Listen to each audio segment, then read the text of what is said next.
love him with every fiber. I don't know, God. Those are questions that you kind of just don't always think about. It's just an overall knowledge. He's the point that keeps me balanced. This woman is my rock, and I love her so much. Our family is incredible. Walter had 3 kids when we got married, so there's never been a childless marriage here. And then we had 2 more children, Jordan and Adam. Adam has Down syndrome, so when he was born, it just changed the world for us. And he presents his own special challenges, but he's also, the older kids have all said he's kind of the glue that holds us together. Barbara's reaction to me having children already, when we met and were dating and in our first years of marriage, she was absolutely wonderful. She knew from the get-go that those children were there. Part of her attraction to me, I think, was my relationship with my children. Hey, my name is Barbara. I grew up in rural Colorado, a very small farming community, a family farm. I am one of 5 kids. My name is Walter Heath. I was born in Dayton, Ohio, in 1948. We're a mixed family. My biological father died when I was about 2. And then my mother remarried less than a year later to a farmer, and we lived on a farm. So it's a community of like 1,500 people. And you could go like 150 miles in any direction and not hit a city of more than 50,000 people. So it's very isolated. My parents were like 21 years apart in age. He was a Baptist minister.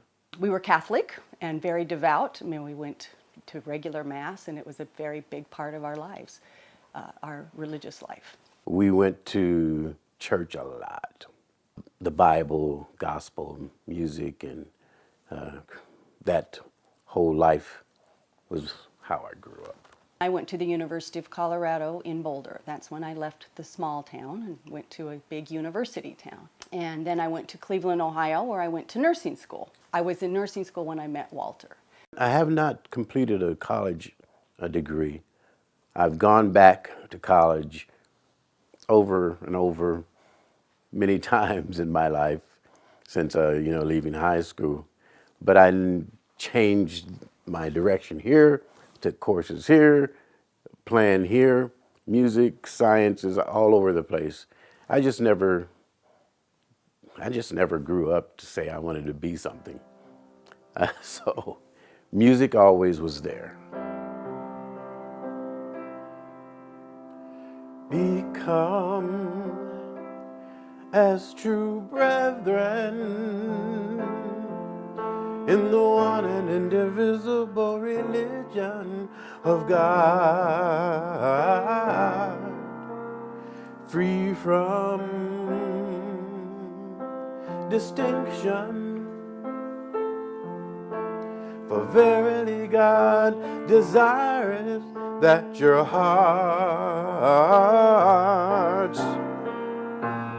should become mirrors unto your brethren in the faith, so that ye find yourselves reflected in them and they in you. This is the true path of God, the Almighty, and He is indeed watchful. Mutual respect is, I don't know if that's a duty, but it's one of the most important parts of being married. And just being there, like, being supportive and picking the other one up when they're down, or being quiet when they need quiet, or giving them space to do their own thing, which I tend to need more space, so he's very good at giving it to me. Also, and not to enter into a marriage with preconceived ideas of how spouses are supposed to traditionally be one to another. The man is supposed to do this, the woman's supposed to do this. Those kinds of barriers to unity need to be eliminated and find out what best works for you, for the couple.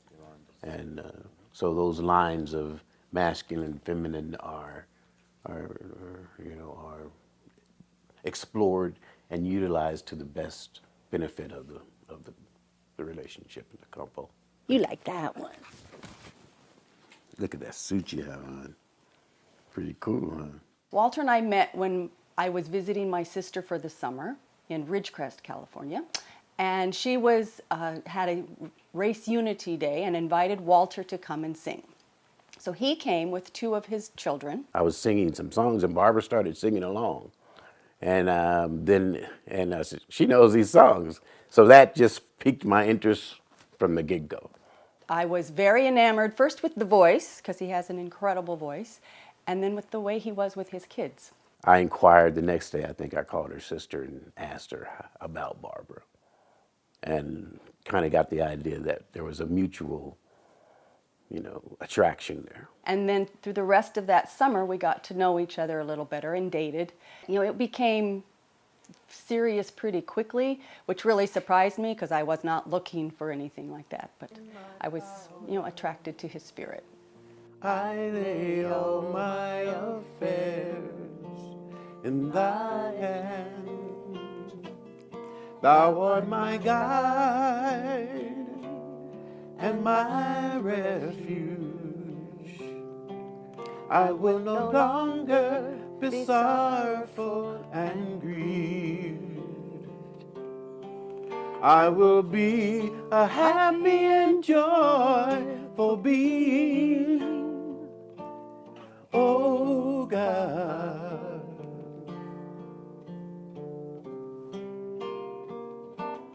I will no longer be full of anxiety, nor will I let trouble harass me. I told her that I'm not typical. I'm not going to be that typical person. I'm not hung up in accumulating things or wealth, money in that sense. I don't remember exactly what I said, but I know that I said it in good faith to say, okay, we've known each other for a year and a half or whatever it was. Now let me tell you who I am, who I think I am.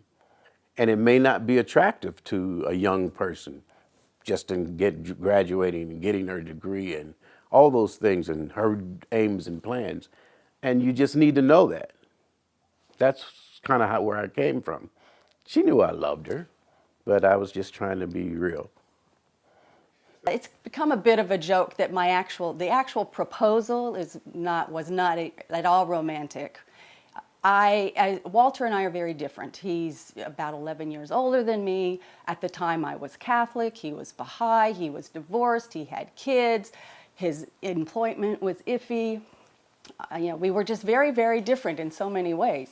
And so I, of course, had been told by many people how this was a big mistake. And the day he proposed to me, he laid out all the reasons I should not marry him and then said, "But will you marry me?" And I was like, you gotta be kidding me. I don't know. Now I have to think about it. I'm not sure we're totally healthy in how we take care of disagreements because we tend to not confront things. We're both not very good at conflict.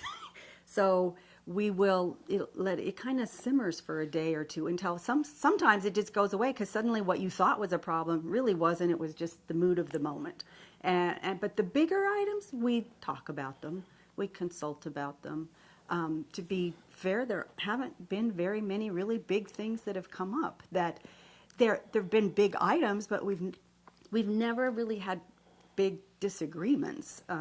I know when I talk to Walter, even if there's something we're not in total agreement about, that he's coming from a place of open-mindedness. He's going to listen to me, and I try to do the same thing. In fact, when we will just be having debates about something, and it's not even really a disagreement, but it's, we're just talking about different sides of a particular issue, and you can tell that we don't totally have the same point of view. Adam will say, stop fighting. And I was like, if he thinks this is fighting, he's lived a very sheltered life. Yeah. We just really, there's not much fighting that goes on. There's no, very raised voices. No, we don't do that. And I think part of that, which is a good thing for me, is that if something's very emotional at a particular moment, stepping away from it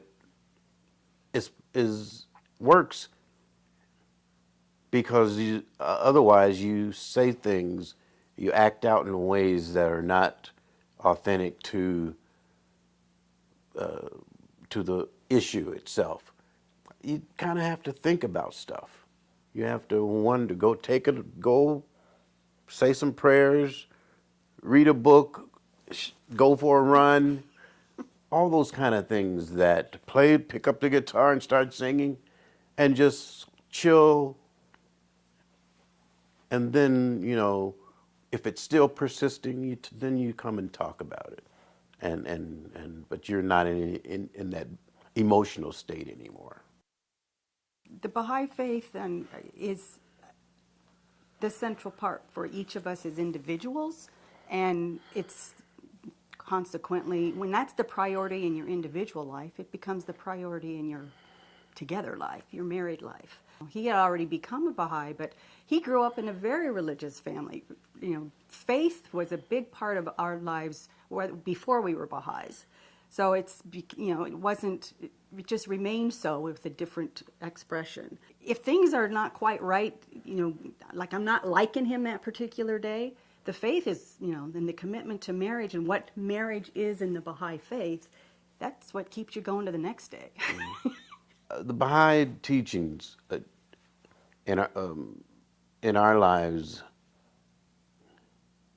help us. تعالیم باهایی تو زندگی ما بهمون کمک میکنه که مشکلات ارتباطی و خانوادگی رو بهتر حل کنیم. وحدت عالم انسانی، تساوی حقوق زن و مرد و تمام این دیدگاه‌ها در تعالیم اصلی بیانات باهایی وقتی شما درونیش میکنین و ازشون استفاده میکنین، باورهایی میشن که زندگی شما رو، تصمیماتتون و روابطتون و قدمهاتون رو هدایت میکنن. You internalize them and you start to live those things so that the beliefs that you have guides your lives, guides your decisions, your steps, your interactions.